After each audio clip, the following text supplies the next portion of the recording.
So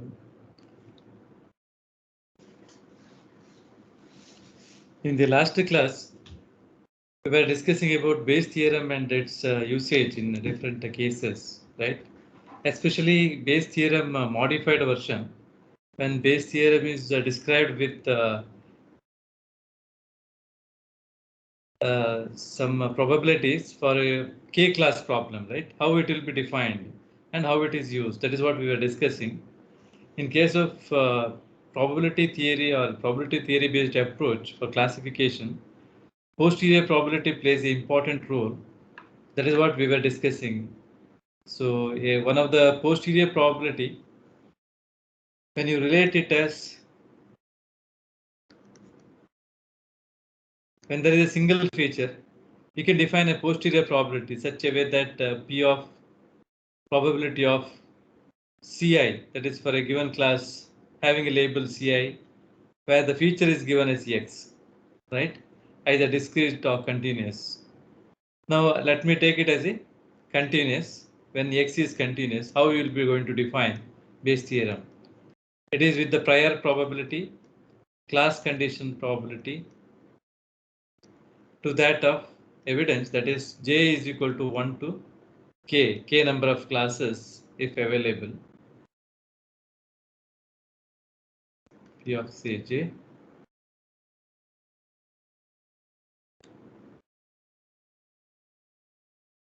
This is how this is defined, where this is the prior probability, this is the class condition probability, this is the posterior probability.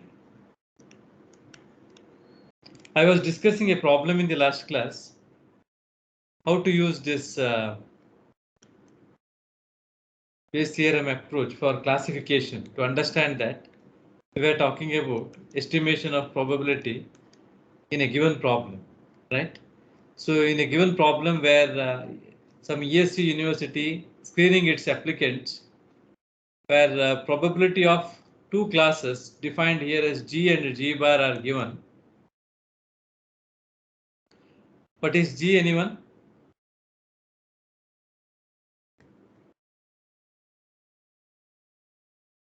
Can you recollect what is the class G given?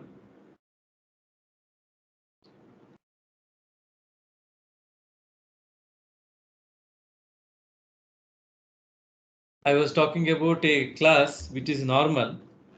Both the classes were normal. These classes are labeled as G and G bar, normal classes. The class where the applicants will be considered are categorized into two groups, G and G bar. The G is nothing but the groups, number of students which comes under G are expected to complete course within 5 years. G bar is a group where the students are taking more time than 5 years. Okay, that is the idea. So the classes are described with respect to feature X. That feature is said to be certain ACT score, examination score, right?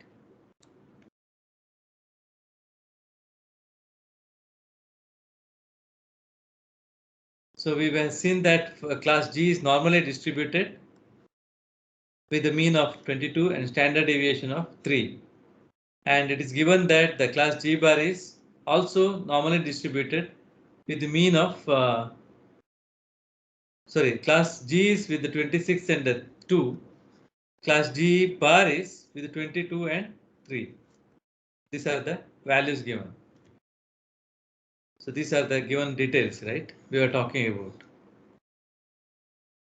Mu G and sigma G of class G is given.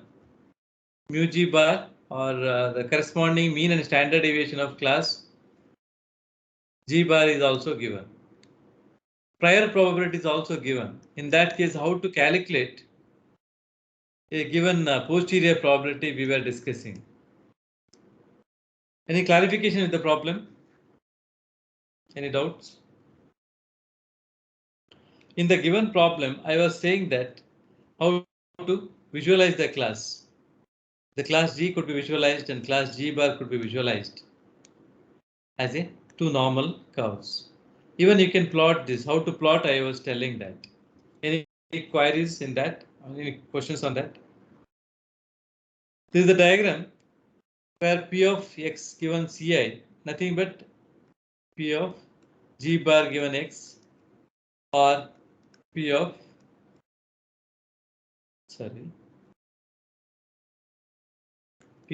x given G and P of x given G bar are plotted versus x.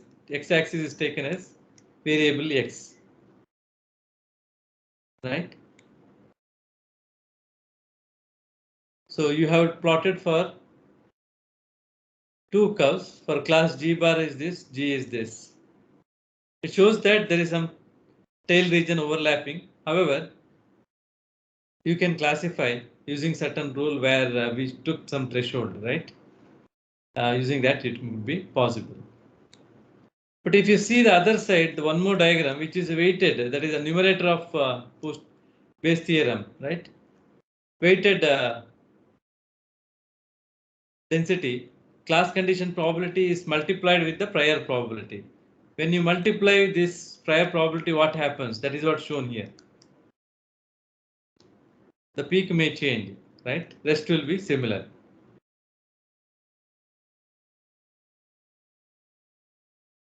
Let us try to find out optimal boundary between these two classes which are defined here.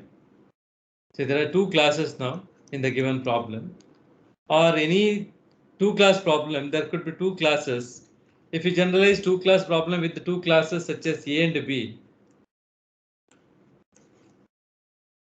how you can define boundary between two classes which are varying like a normal? How you define this optimal boundary? So if you want to find out optimal decision boundary between two classes A and B, you can equate two posterior probabilities of each class. Each class posterior probabilities, probability density function, you can probability density function, if it is normal or some other, how you are going is you are trying to equate with a particular posterior probability. The idea behind this concept is to find how you are expected to express now boundary between two classes. Maybe there is a normal density or some other type of representation of classes. But when you are expected to find, this is the easiest way of doing it. Equate posterior probability and start. When posterior probabilities are equated, even you can expand this posterior probability from the Bayes theorem. It is nothing but P of A, P of x given A in the denominator, summation of j is equal to 1 to k or 2 here, and you write this. Similarly, here also there is a denominator, but this denominator will get cancelled, so it is not shown here. Okay. When you are equating for finding the decision boundary, the denominator get cancelled. D here from the Bayes theorem gets cancelled. So that's why it's not shown. P of x get cancelled on both sides because they are equal for these two classes. So to find optimal decision boundary, you can even expand this and this from Bayes theorem. From the Bayes theorem, you have written this. Now from the normal density equation, you can write the class nature. So that is what you are trying to do here. You are substituting P of x given A with this. P of x given B is substituted here. 3.14 is the modified version of 3.13. I think all of you know this is a normal density standard form, where A and B respectively are considered for each class. As a suffix, we indicate it as a mu A, sigma A, and here mu B, sigma B. Indicates the class. So once you expand this, now you can simplify this for representing equation, right? So from this you can try to derive a discriminant equation or decision boundary by equating these two posterior probability. So we are going with the simplification now. So what you are trying to do, both sides there are root 2 pi, you can cancel it. And there is a exponential term, that is why you are taking natural log. So take natural log on both sides and multiply it by -2 so that the equation becomes simple like this. You're just doing it for both the sides. So natural log instead of exponential, now it is in the logarithmic way. Now once you get this, you can take the equation to one side, any one side. Now you can see here we have taken all the b terms to the b terms taken here, right, to the left.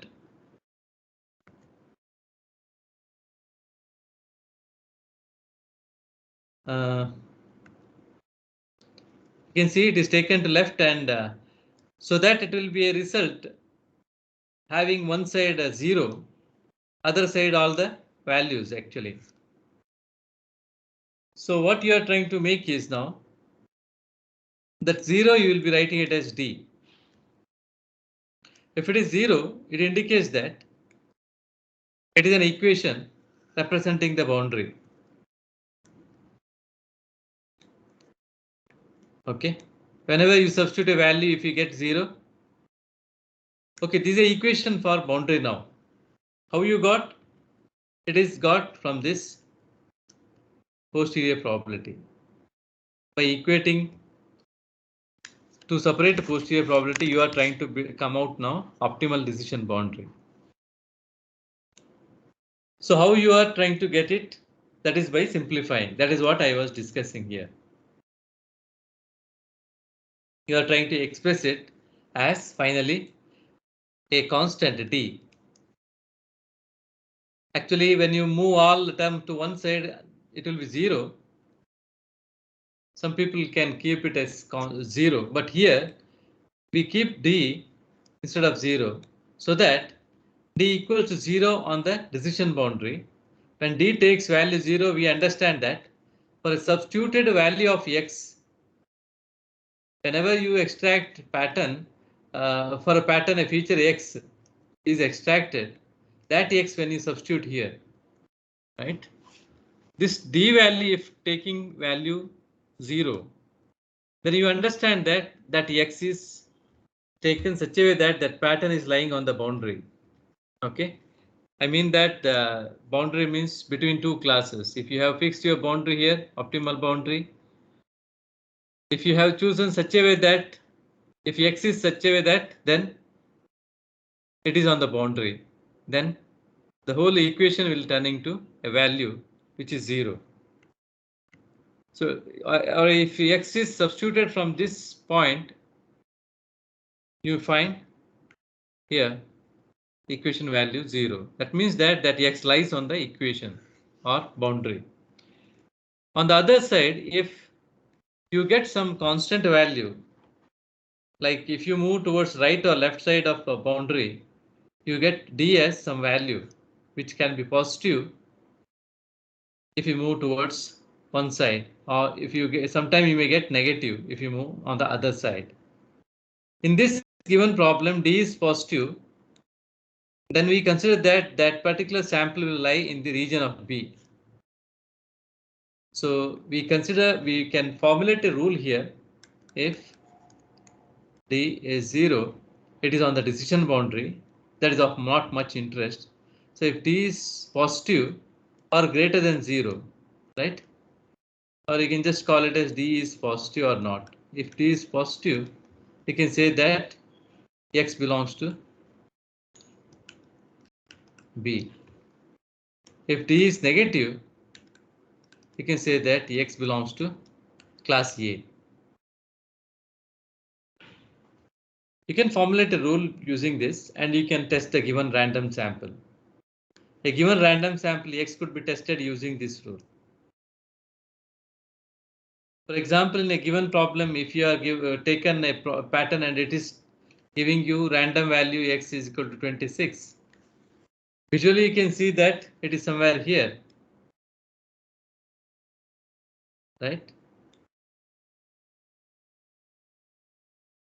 So when I take my boundary, optimal boundary, estimation procedure and find out if optimal boundary is said to be somewhere like this, then it defines that this is region for region of class G.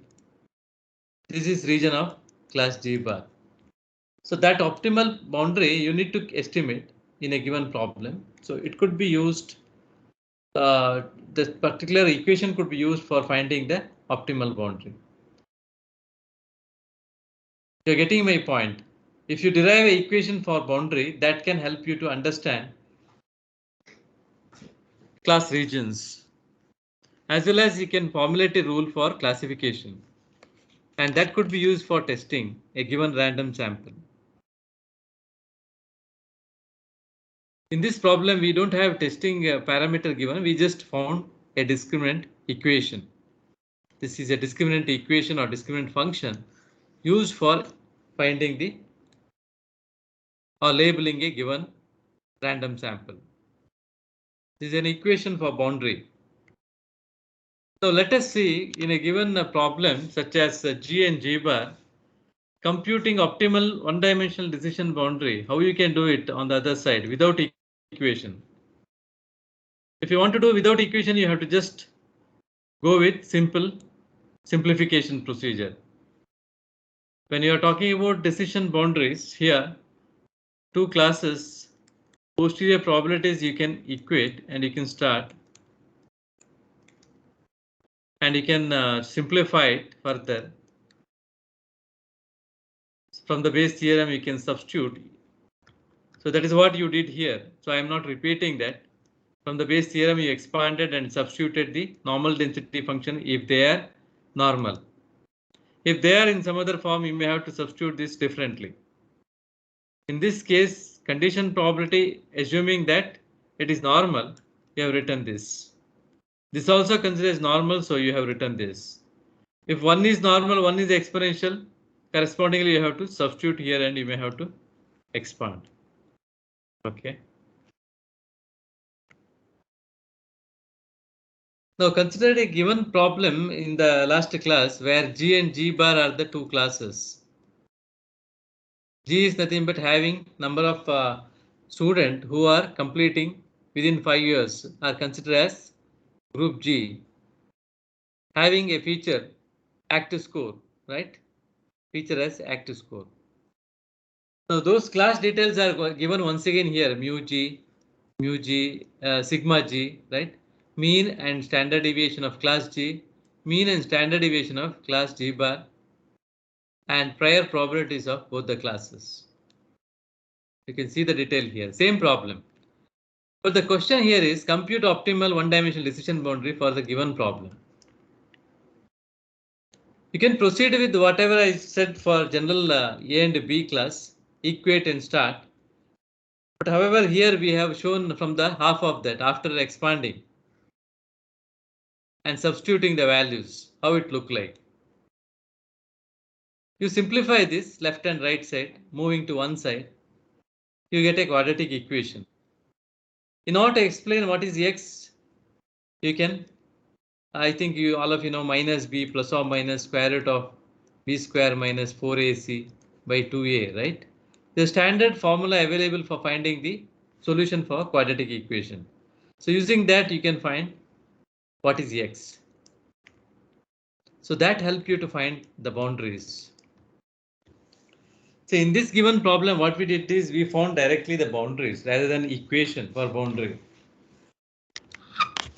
So it is an option. Designer may look for this or the equation sometime depending on his requirement. So if you want to get a boundary values, then you have to solve it like this. So solving this gives the boundary values. That indicates that class G can be between these two values. Because there are two values, right? So class G will be from this to this. Whereas class G bar can be lesser than 22.2 or greater than 36.2. Given a class detail here, 22.2 will come somewhere here. 30. If you see the other value 36.2, will come somewhere here. So class G is expected to be defined between these 2 points. Class G bar is lesser than this region, as well as it can be here.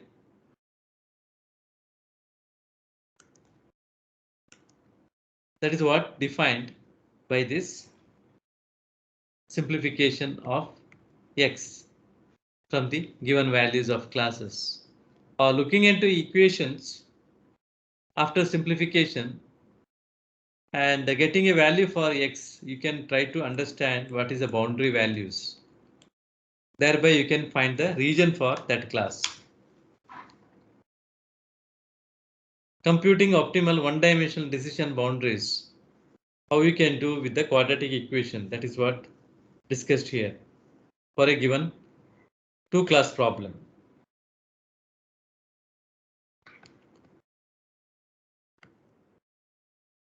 Even if you want to write a discriminating equation, you can write, instead of finding the value, you express it as T, right?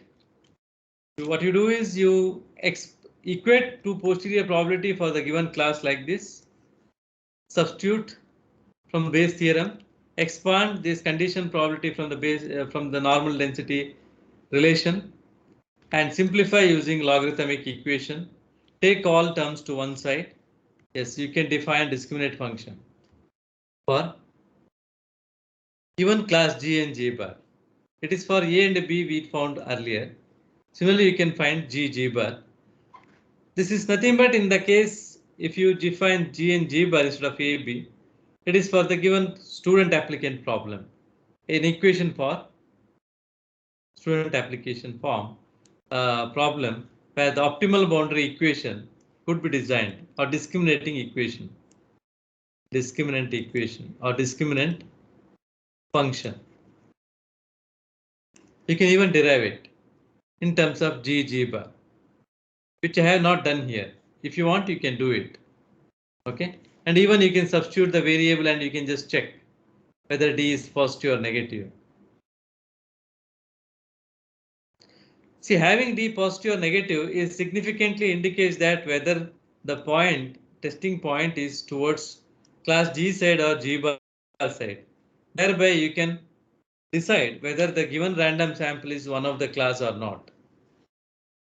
So it is called testing procedure. See, there are 2 things we did here in the problem solving. One is finding the threshold or defining the boundary. And after that, for a given random sample, you can test it. If the sample is given, suppose applicant is given with the say X value 20. So you can find out whether he is belonging to class G or G bar just by substituting that X is equal to 20 in this equation. Finding the value of finding the value of D in the equation, whether it is positive or negative. Substitute X in the equation. So it will give you positive or negative value.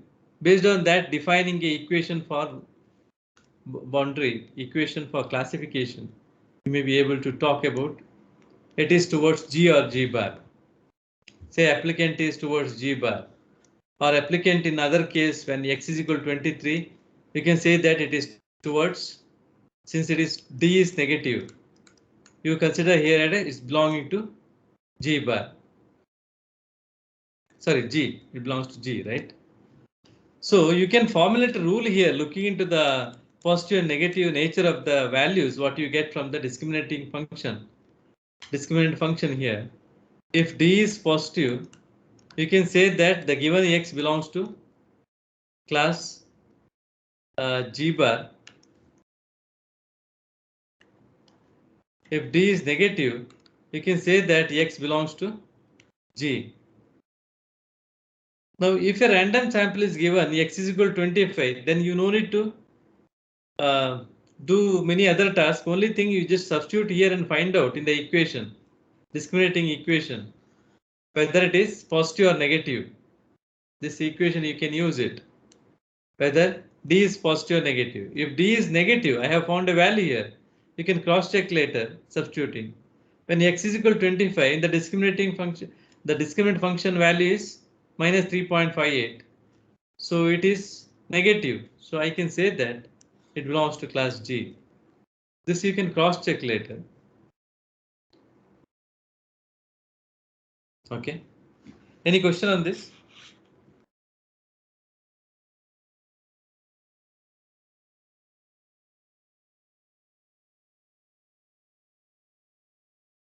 Any questions? That is a problem. We extended the last class problem. Any question on that? Any questions? No question. Varun? No, sir. You understood Bayesian classification, how it can be used for representing two classes in a given problem. That is what I was talking initially, right? And how to define a boundary here. That is what I was talking today's class. Say how representation of the classes we discussed in the last class. Major focus of the today's class is to find boundary between two classes here. Any doubt how to find boundary between two classes? Either you express its equation and try to look for where it is available to the left or right side of x, a boundary here, which you can call x star if you want to, threshold value, towards this side or this side of a boundary, whether you have arriving sample. Based on that, you can call it belongs to a region. So you're defining a boundary so that you can define region for class G region. This is class G bar region. And even we found that above 36.2, even you can call it as class G bar region. From the solving of equation procedure, you found that some problem it may not be suitable, it may not be there. You can leave that. In the case above 36.2 condition can be discarded. A designer can take a decision whether to consider or not in a given problem. In some problem, if it is going like this, if there is a G bar, yes, it need to be considered. Otherwise, if there is continuously it is 0, say G bar is like this, then this condition could be neglected. See, you found with the quadratic equation that G is within the range. G bar is within the G bar is lesser than 22.2 or greater than 36.2. So this indicates that either of one could be true sometime or both could be true. The designer has to finalize later. Any one or both he can choose for the class G bar. For this class, only one region defined between 22 to 36.2. That is the region. But here there are two regions. Whether you have two region or single region, in practice you can thoroughly understand the problem and decide. If required, two region also can be considered. Otherwise, you can discard one range. Maybe 36.2 may be discarded sometime in the given problem. That is left to the designer to take a decision when he is formulating a rule. So any question there?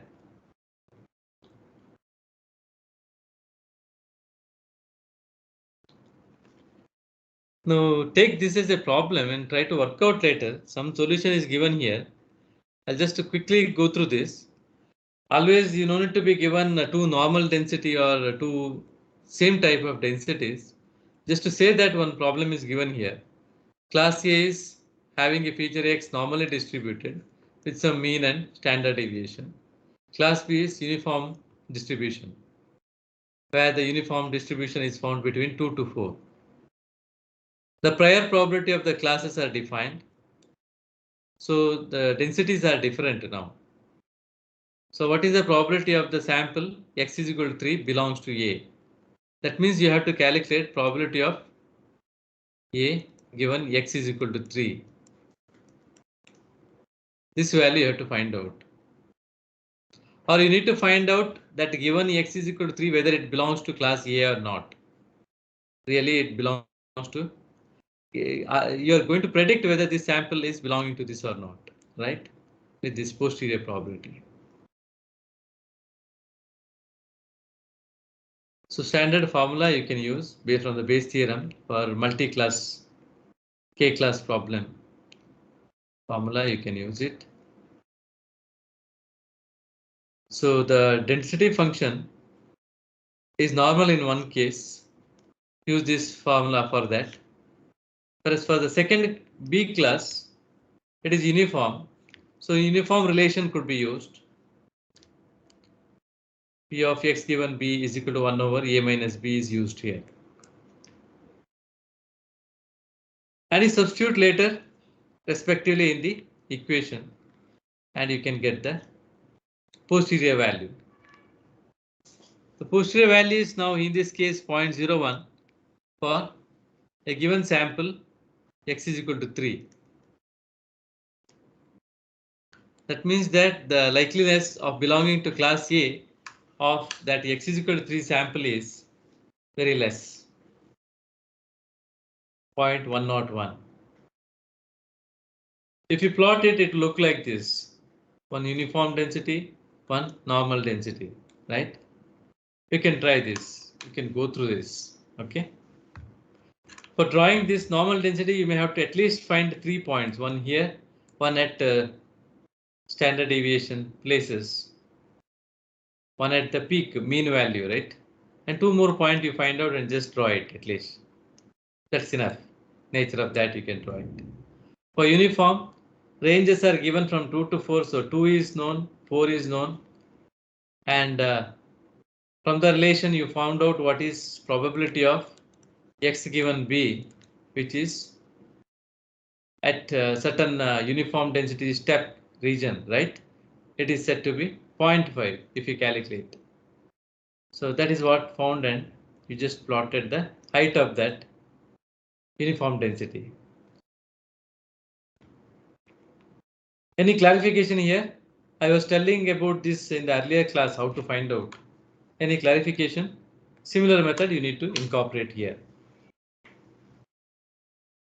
Any clarifications here?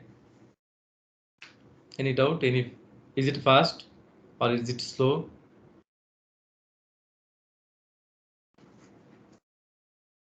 Ankita? No, sir. Okay.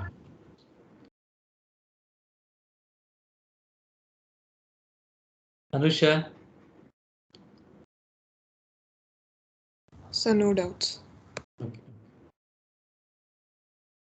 So now what we have done is we have considered 2 class problem and we have just shown. Similarly, if there are multiple class also, you can do it.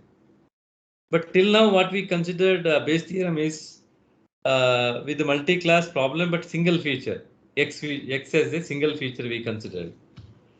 Now let us have some more problems are given in the chapters. You can just try these problems, which are very similar problems.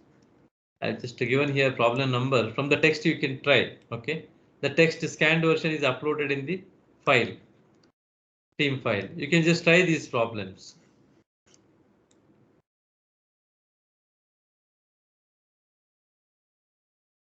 Similarly, there is one more problem given here which talks about x variable as discrete. But there are 2 class once again like A and B, right? 2 class problem with this is a 2 class problem given. Even can be extended to K class problem with the same way. But single feature is considered in the given problem. The problem nature is discussed earlier once. Earlier we have took that is a radioactive element, the same problem. In that case, how to apply Bayes theorem, that is what discussed here. This kept for reading, but quickly I will just go through it. A radioactive or from the Geiger counter reading when you study, like for different O's, like radioactive O's, having nature like 3.2 nuclear disintegration per second, right? For 1 over it is 3.2. Whereas what about for other class B ore? It is 7.7 events per second. So there are two classes of radioactive ore taken in the given problem. They have different nuclear disintegration events per second, right? So that is what expressed here over a time. So it is nothing but two lambdas are given here. Lambda 1 for one class, lambda 2 for, or if the classes are A and B, I can call this as lambda A, this lambda B are given. Further, if you read the question, the number n of these event number, the number n of these events in a given time period is Poisson random variable. That is what they said. The class nature is described as Poisson. Integer number event given period. Theoretically, just go to the problem. Two distributions are said to be Poisson here, but you are asked to calculate now a likelihood ratio when n is equal to 5. You have to find out likelihood ratio R. You understood there are two classes, class A and class B, both are different type of ores. Where lambda A is given as 3.2 disintegration per second for one of the type A ore. Lambda B is for other ore, which is 7.7. Now prior probability of class A, type A ore is given as 0.4. Now what is your question is, what is probability that unknown sample is of type A when given n is equal to A? Okay. If we obtained 5 nuclear events in 1 second, what is the probability that unknown sample is of type A? This is the question actually to be calculated, or you need to find out probability of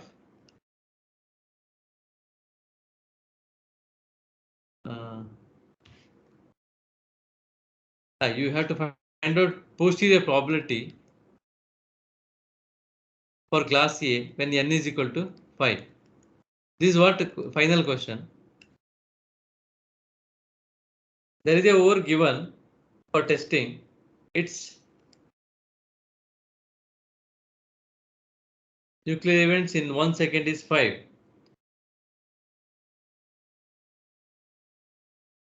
And lambda is known already for A and B. Probability of A is given. These are given. Now we have to find out what is probability of A given n is equal to 5, where x is a discrete variable in this case. Poisson distribution. All of you know that Poisson distribution is going to describe a discrete variable. They said that the distribution is, or they already said that Poisson random variable is used. That means that it is a discrete problem where x is discrete, right? So now in this given problem, in order to find this, you can make use Bayes theorem or Bayes theorem based relations. So what they have done is, since parameter P of A is given, you can even find out P of B, but class condition, what else not given? Anything not given? Suppose you are expanding like P of A given x or n is equal to 5, x or n, it is taken as n in the given problem. You have to find out this. I will find out from the Bayes theorem. Can you tell me, any one of you? You can expand first. Expand and check. P of A. When you expand, what is the relation? Now it is a discrete case.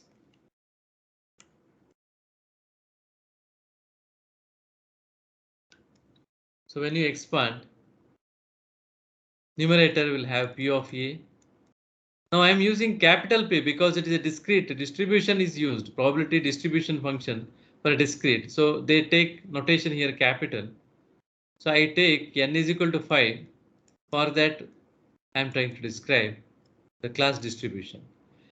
In the denominator summation of two classes, I will expand and write.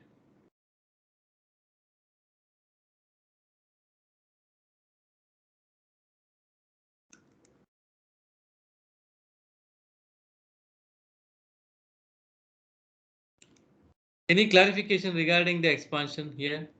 All of you very clear. From the base theorem, I have written this. Now, what is this condition probability, which is not given, but this is given, no? P of A is given, 0.4. But the second condition probability is not given. You may have to find out using Poisson's distribution. That you can find out. How to find out? You have the Poisson distribution equation, right? Relation you have. What is that? Exponential minus lambda and some coefficient. All this you have to substitute. What is the relation? Poisson distribution. It is not here. Anyone? Poisson distribution. Standard form.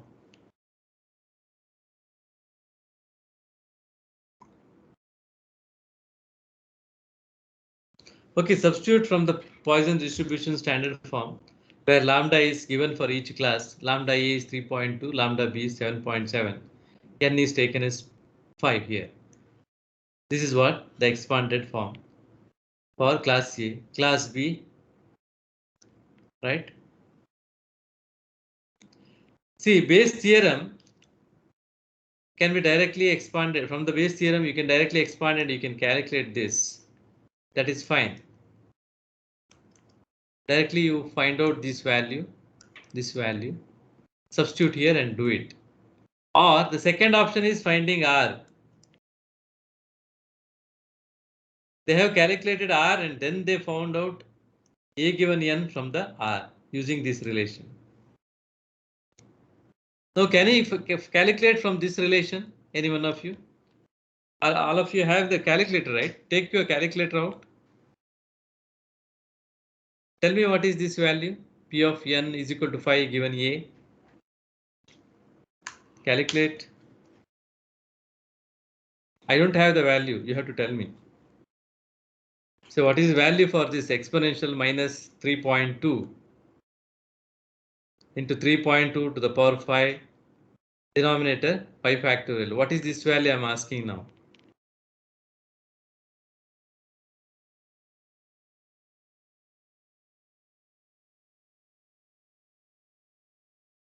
This is where if you get this, you can substitute here.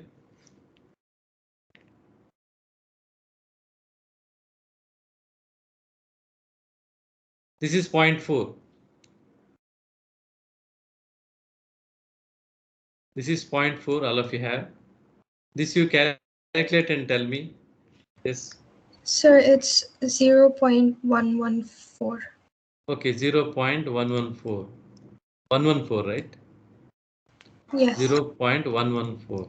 Similarly, this is now 0.4. Same one, same value. This is also 0.114. This is 0.6 because 1 minus 0.4 is 0.6. Can you calculate this now similarly? It is nothing but this. Exponential minus 7.7 into 7.7 to the power of 5 divided by 5 factorial.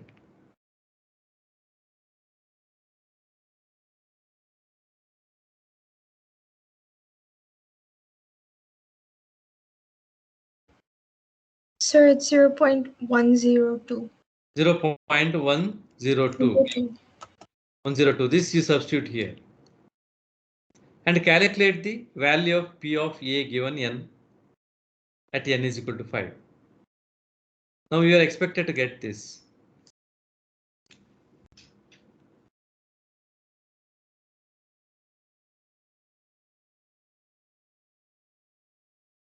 Are you getting this by calculating check 0.42 something?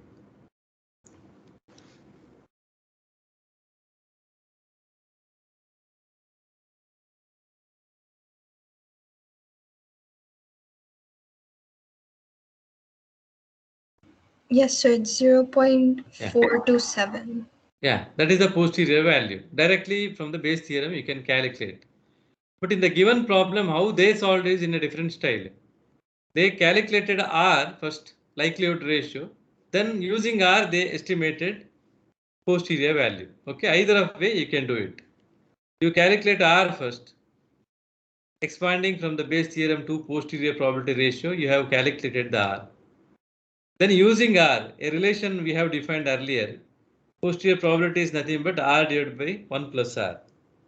So from that they have calculated posterior value. So either method you can use, but posterior value has to be estimated for classes here. This I described earlier how to draw two classes. We took it a few 3 class back. We were discussing about how to draw a distribution, Poisson distribution. So now, based on that, you can just draw same classes I took as an example there. Just refer that. How to draw, you'll understand.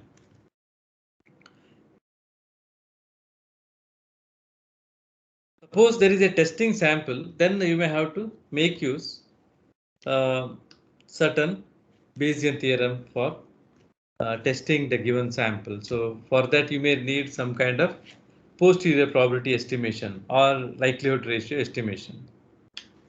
See, once you calculate likelihood ratio itself, it tries to indicate whether that particular sample n is equal to 5, its likeliness to belonging to a class can be understood.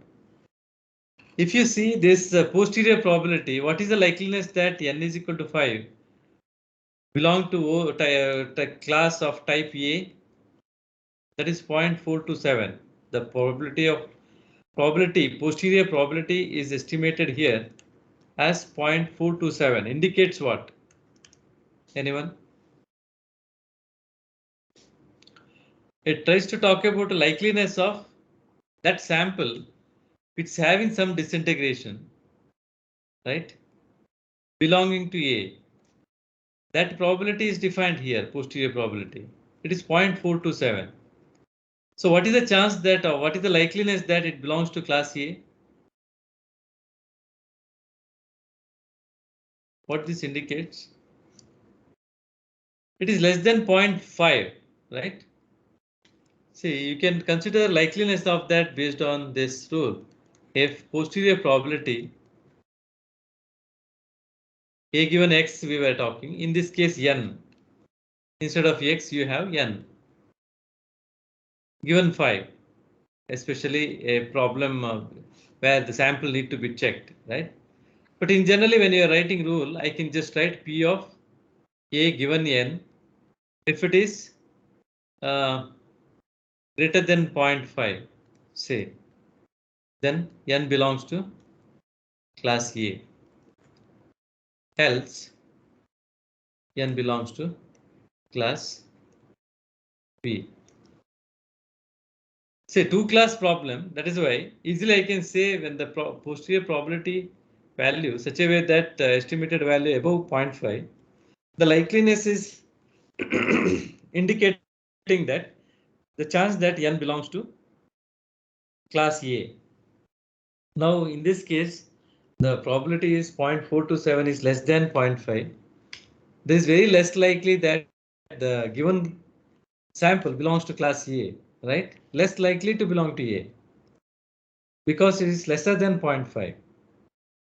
If it is higher than 0.5, then you can say that the given sample more likely to belong to A. Now it is less likely belong to A. Or you can say that it is more likely belong to B. Even you can tell that. But in the question, if it is asked whether it belongs to A or not, then you can say that it is less likely to belong to A. And you can stop. And if class nature is asked, you can draw it. Otherwise, not essential. Sir, Yes. can you please go back to the previous slide? So, if the ratio is equal to 0.5, then it's like equally likely to exist, like be from either class, right? If it is this one you're talking, posterior probability 0.5, I'm talking. Yeah. It's a middle value, like So, boundary. yeah, so it's equally likely to belong to either class, Correct, right? correct. So, technically we can't say else it belongs to class B. We can say if No. it's less than 0.5, it belongs to class B, because if it's equal, then it's undecided, right? It's Yeah, only if it is 0.5, it's very difficult, like a boundary problem. Either you have to bias it, you have to include that with one of the class, or you have to just leave it, depending on the problem. Okay, sir. But it is a boundary problem, you understood, no? It can belong to either of class sometime, if required. Otherwise, you just eliminate it. Okay, sir. Understood. So greater or equal like this you can take, if you want to include in one of the class. So this is the posterior probability. Similarly, you can have another rule for this based on R. We were discussing earlier the second rule using R. If R is greater than 1, you can say that that particular sample, N in this case, belongs to class A. Else you can say that N belongs to class B. Here R is less than 1 also indicates that the given sample is less likely to belong to A. So both the values are promising that it is not belong to A, right? It is very less likely to belong to A. That's what it is indicated, and this also indicated. Either of rule used here, like maybe posterior based rule or likelihood based rule, both shows that the chance of A belonging to A is very less likely. That is what this is indicating. Anyway, nature of the classes are plotted and discussed earlier. If anyone has doubt specifically, I can address. Otherwise, you can refer to the earlier discussions. How to draw we were discussing earlier. The same problem.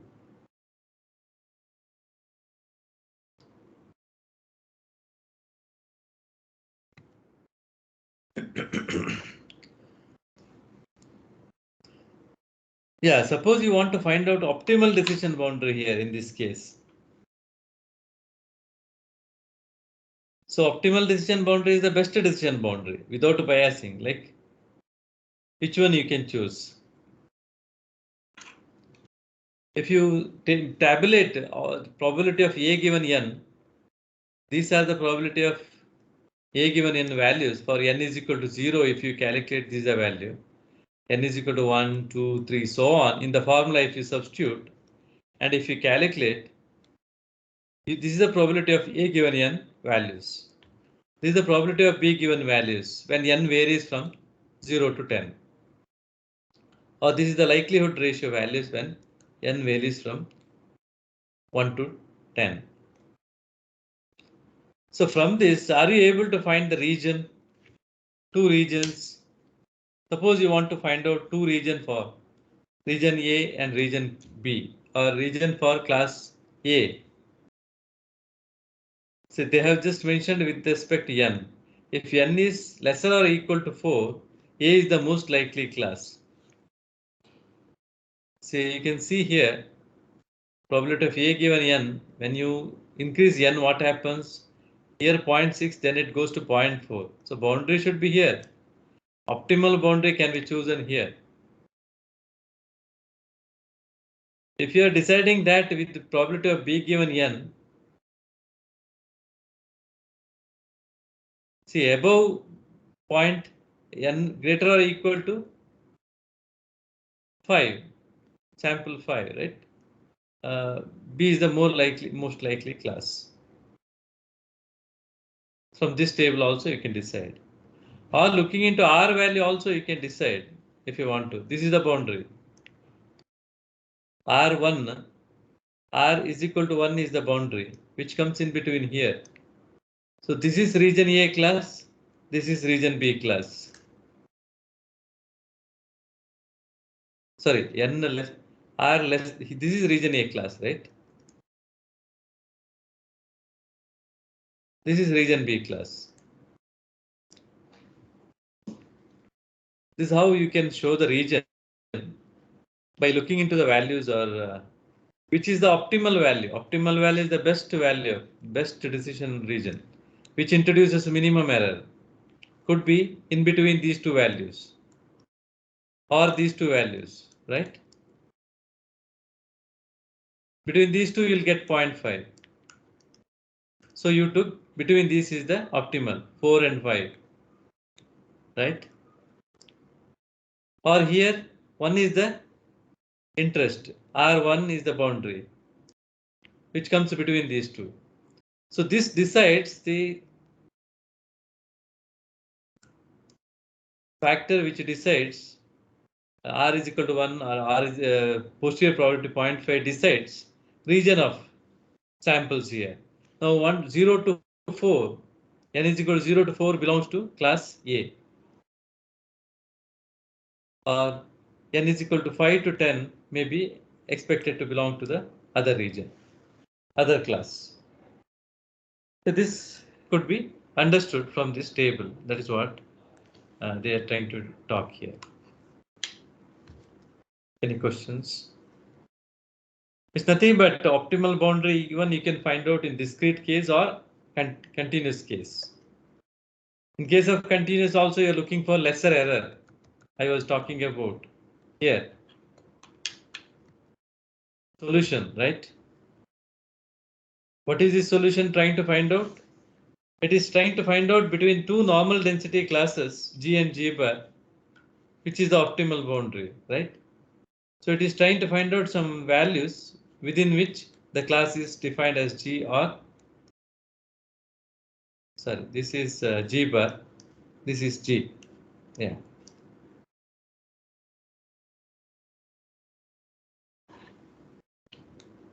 So you're finding some optimal boundary. Either X is continuous or either X is discrete. In both the cases, you can find out. But if the problem has some regions like this, having a Gaussian curve which is overlapping or which is overlapping heavily, right? Or most of the regions are overlapping. Then it is difficult to have a decision region which can, it's difficult to mention a class region, right? So if you say that this is the class region for A, this is for class B, you can find a lot of overlapping between A and B, which may not be perfectly all right. Okay. So whenever you have a feature X which tries to indicate probability distribution or density which is overlapping like this, then you can discard that feature. You can go for some other alternate feature. That is what it is indicating. However, even sometime it may overlap like this or overlap like this. All this may happen. Like one side may be overlapped or maybe completely one inside with another. So these are not good features, or you can understand that if you choose this, it is very difficult to go with the discriminating task, or you cannot define a proper classification rule here or categorization. So you may have to discard the feature here in this case. You may have to go for new X, maybe X1 or X2 or X3. Okay, that is one option for you.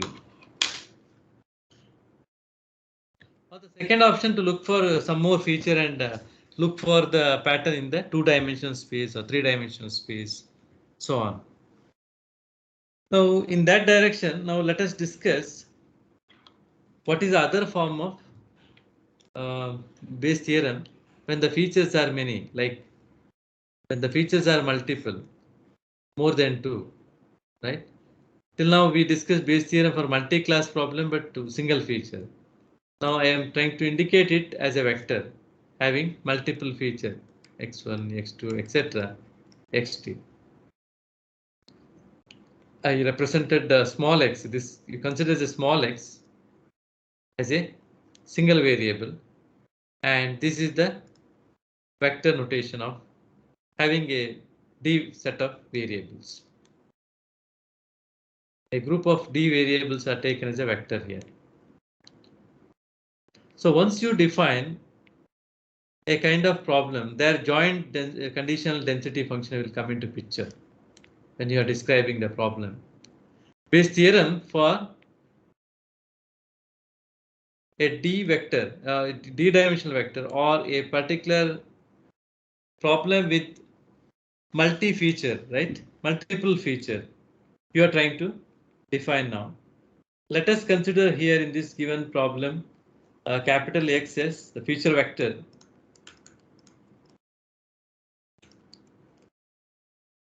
consisting the number of features. Generally, we represent it as a column vector. So in this case, how to define a posterior probability? You need to just replace small x by capital X, but the meaning is entirely different. That is what you need to understand. Capital X and small x. Single feature is represented small x here. A set of feature expressed as feature vector, capital X. Now look into the formula. Formula template remains same. There is no change. Only small x is changed into capital X. That's all. The posterior probability for given class Ci, given that a feature vector, now x is capital, what you are talking is capital X, which is nothing but feature vector here.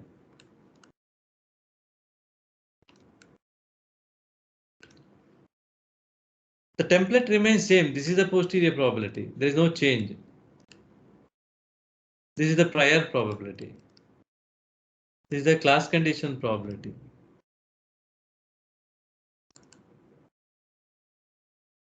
No change. Denominator j is equal to 1 to k. All these are same.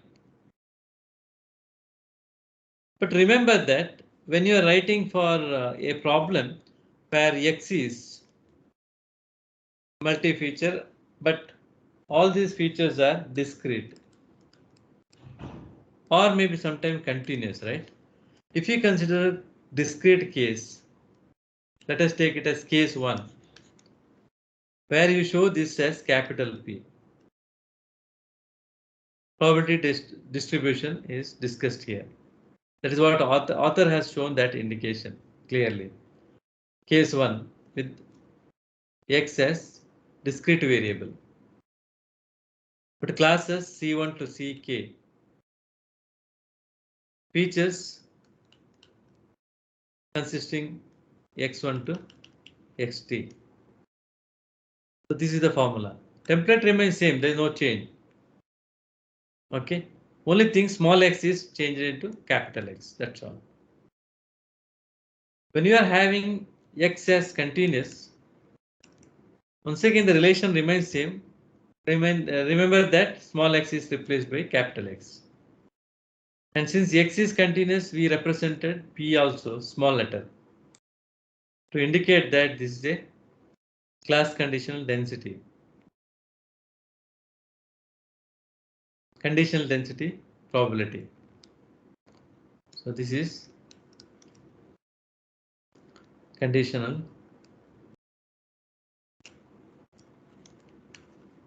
probability density function. Here we indicated distribution, discrete based distribution. Notation is slightly different, that's all. Any confusions here? Representation. Representation, did it made any confusions? So there is case 1 and case 2. Case 1 is when x is discrete. Case 2 is when x is continuous. Template remains same, only the notations are different, that's all.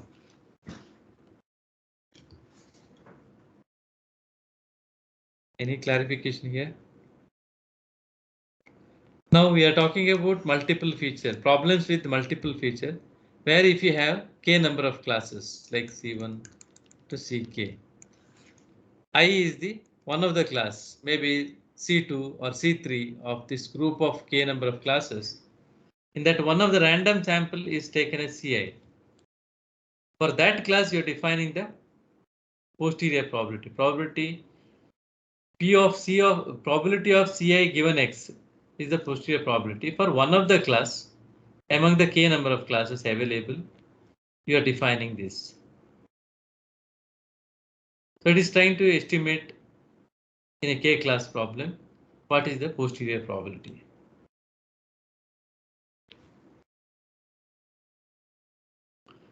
So let us see some more detail here, and then we'll look into some problem. So I think all of you may be aware of that normal density where single feature what we had, where I was talking about representation of the curve, right? And a probability density function I represented here for class G, for example. It is a bell curve. The normal density is varying along x-axis, probability density is varying along y-axis, resulting in a bell curve. Now, when there are two variables, you are talking about joint event or joint probability density function. It is a bell-shaped density function. The changes are happening here vertically, and there are two variables, right? X and Y varying together. Then you can just even call it as two variable based or bivariate normal density function. When there are two variables in a given problem, X and Y, or two features, then the normal density function may be referred as bivariate normal density function. There are two or more, then it is multivariate, right? Multiple variable available in the problem. So multivariate normal density function also can be defined. D-dimensional space may be required to represent its normal density variation. But when I consider bivariate normal density, you can easily imagine how the normal density, bivariate normal density varies. When xy are the two joint random variables, when it varies and the density function varies like this, it's a three-dimensional bell. Like in front of the temple or somewhere church, you have a bell, right? Those kind of bell shape it is, actual bell, not bell curve. If you just imagine that it is a three-dimensional bell, that is how the density varies here, right? So you can even quantify that, or you can even represent that condition probability. The equation is this: exponential minus 1 over 1 minus rho xy. A new term has been introduced here. Whereas x minus mu x by sigma x, you know mu x and sigma x, which is a very familiar parameters. The parametric approach, all these probability approaches are said to be parametric approach. So now the mu x and sigma x are mean and standard deviation. What is rho? Rho xy. Okay, we'll come to that. So you can just look into the relation first. There is a rho term here, and x minus mu x, y minus mu y, sigma x, sigma y here, plus one more term. In the denominator, you have once again a big term, 2 pi sigma x, sigma y square root of 1 minus rho xy square. So what this, it is just similar to how we explained earlier with this simple relation for normal density function, right? 1 over root 2 pi something you expressed it, exponential x minus mu x by sigma, right? Now two variable problem should be explained with this relation, bivariate and normal density. See this function size, it's increased. Now if you go for three variable, it is still complex. That is why generally we don't go for multivariate with like this normal representation with the normal relation. Okay, instead of that, we generally go with the matrix approach or vector notations there. Okay, to deal it, so that it will be very convenient to operate it. So, but you try to understand the class here at a two-dimensional space. Even if you look a cut of that, can imagine along x-axis and y-axis, if you try to visualize it, it is just like a circular rings, right? If you cut it once, you'll get a kind of ring. At what height you cut, based on that you get a. If you go bottom of the bell, you get a wider ring, right? But if you go top of the ring, you'll get a smaller ring. So it will result into a contour plot, right? XY plot.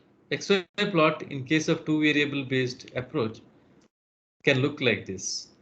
You can represent using a circular diagrams. But what is this circle trying to indicate, or how this is positioned in XY, right? How belly, where the belly is positioned, or center of the bell, where it lies. So all these are depend on these variables. When you have X and Y, mu X and mu Y decide its position, right? Center, this one.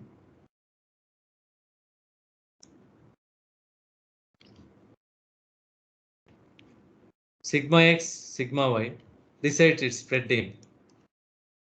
The bell spreading, it will be decided on, right? Sigma X, sigma Y. And rho XY, it is even talk about its orientation with respect to that shape, where how it is oriented with, right? That will be talking. It is defined as one of the parameter you may be heard about, correlation coefficient, right? It's a ratio of sigma xy to sigma x sigma y.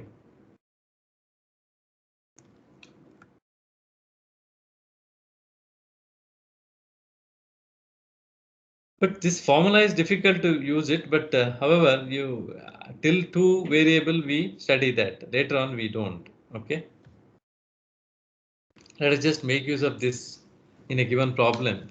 Same problem what we were discussing earlier. We'll just extend it quickly.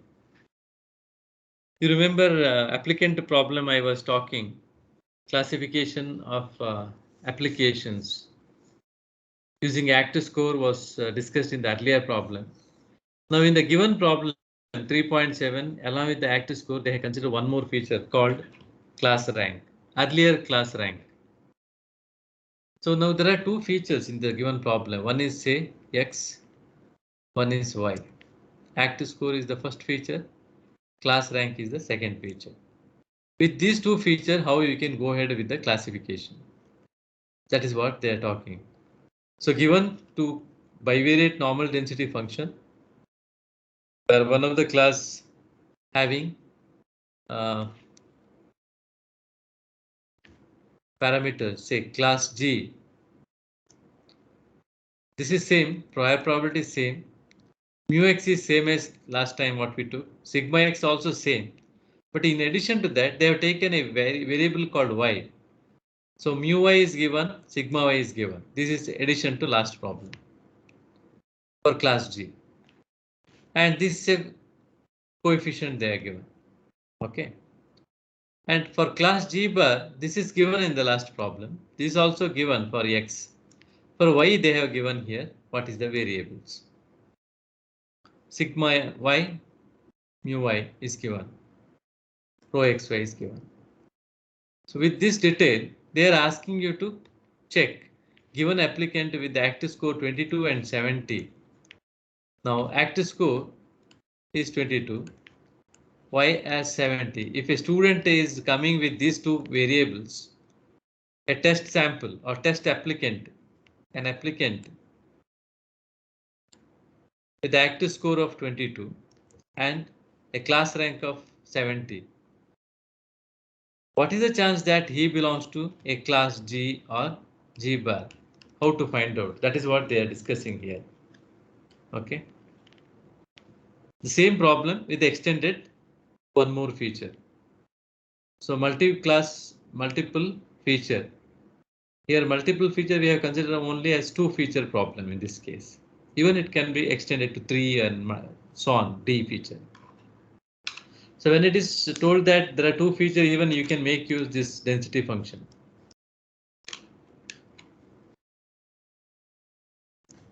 So what you need to do here, from the Bayes theorem, you can expand. This is from the Bayes theorem. Probability of G given x is equal to 22, y is equal to 70 is nothing but from the Bayes theorem expanded. Anyone not understood how it is expanded from the Bayes theorem? It is from the standard form of Bayes theorem for continuous variable. The class condition probability is shown here. Prior probability is shown. Anyone not understood this? I believe all of you understood this, how to expand from the Bayes theorem. Anyone not understood, please unmute and ask the question.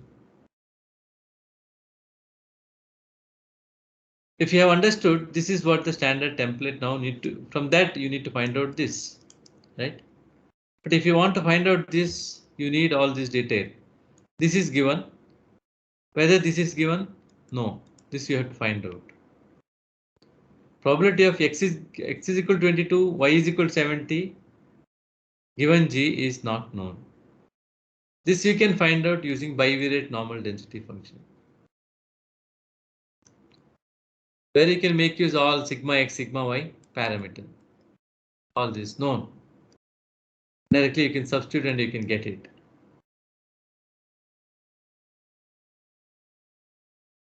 Similarly, this is unknown. That you find out from this. Once you find out these two class condition probability, then you are able to find out posterior probability, which is 0.101. If you see, given last problem, if you remember, I don't know how many of you remember, in the last class I was talking about an applicant with the x is equal to 22, and we calculated probability of G given x 22 as 0.448. You can just remember this value. Now the same problem extended the two features we are talking now, where along with x there is a y taken as 70, x is equal to 22 and y is equal to 70. This is the case. You can see the value is changed now. It is 0.101. See, earlier case it was 0.4 something, 0.4. It was very close to boundary. But when you take more feature now, it is more clearly telling that that is more likely to which class. That is what you can understand. So it is very less value now compared to 0.5. It is lesser than that. So what it indicates is posterior probability value if it is less than 0.5. Any one of you? See, whenever the sample value or here applicant value active score is 22, y is nothing but is class rank 70 are the feature. If these two are 70, x is equal to 22, 70 given for applicant. When you are testing, the resulted posterior probability value P of G given x, y is 0.101. What this indicates, what is the likeliness that that particular applicant belong to G? Any one of you?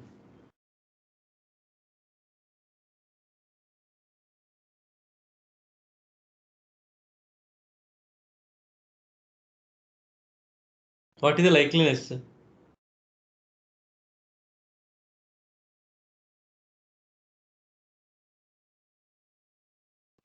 10.1%. Yeah, it is very less, no? It is nearly 10% likeliness. or it is 0.101 indicates that it is less than 0.5, far less than 0.5. So there is very less chance that the given sample, the given applicant with the x is equal to 22, y is equal to 70, that is active score and class rank having respectively 22 to 70 are belonging to class G. It means that the applicant is less likely to complete his course within the specified 5 years of time.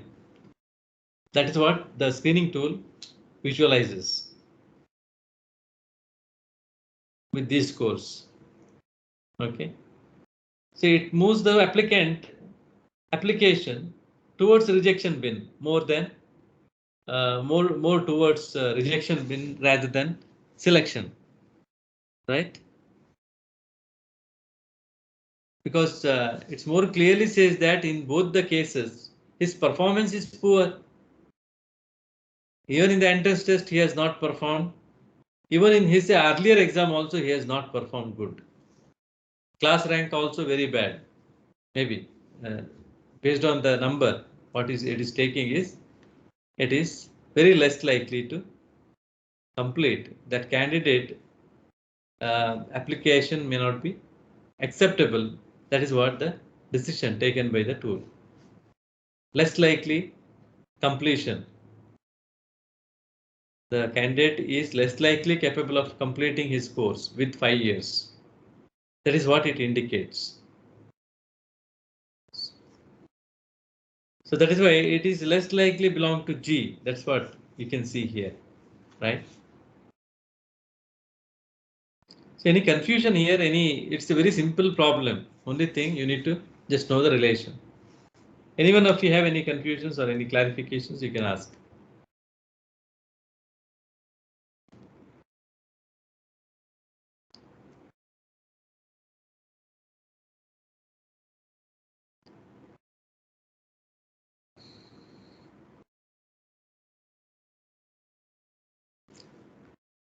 So you have an alternate approach for finding this with the feature vector. So whenever features are given, like multiple feature having features x1, x2, etc., you have an alternate relation which is defined here for class condition. A multivariate normal density function you can call. To describe multivariate normal density function, you have a relation here. What is that? Is it possible to see here? Is it visible clearly? Probability of x is defined as 1 over under the square root you have 2 pi to the power d determinant of sigma and exponential minus half x minus mu to the power t sigma to the power minus 1 x minus mu, right? This is a standard formula given for a feature vector having d features, where x is a capital X you are considering. So what are these parameters? I will explain it. Okay. So this can replace the earlier formula which you have used. Bivariate, it can be suitable only for 2 variable. But what I am trying to talk here is with the less term, which is suitable for 2 or more variables. Maybe 5 variable or 10 variable, for all it is suitable. Okay. But we will talk with smaller variable set so that it is very easy to understand. Anyway, we'll take a problem in the next class. But before coming to next class problem, you please make sure some of the understanding that some basics you study and come matrix algebra, right? That is required here because all these are talking about here is some matrix operations because yes, x is a feature vector and sigma is a matrix here. Sigma is nothing but covariance matrix. So when the matrix comes here, matrix operation should be familiar to you. This could be easily implemented in MATLAB or similar kind of any other tool because it is in the matrix form, vector form. Feature is a vector form. You will have a matrix here. And this mean vector. Okay, you talk with the vector of means. So there is one more mean vector. So all are in the vector form. But x minus mu whole to the power t transpose, we call t for transpose. How to take transpose of some vector, you should know. How to take inverse of a matrix, you should know. How to write a determinant of a matrix, you should aware of. So please study and come at least for 2-dimensional, 3-dimensional matrices, how to represent determinant or inverse, or how to make some subtraction operation or multiplication operation. These are required here. Is it clear? So I may not do the basics because you are familiar with that.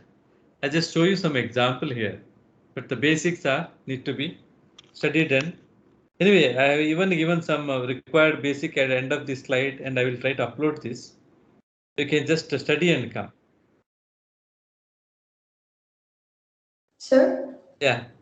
For this formula that you've given, the multivariate one, since it's a small p, does that imply it's applicable only to continuous features?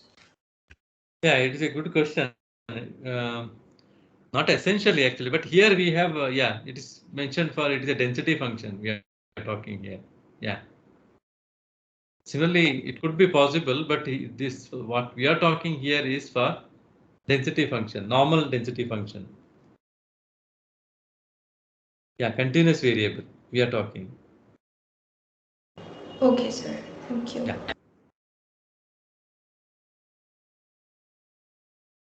Say we took initially single variable based normal density.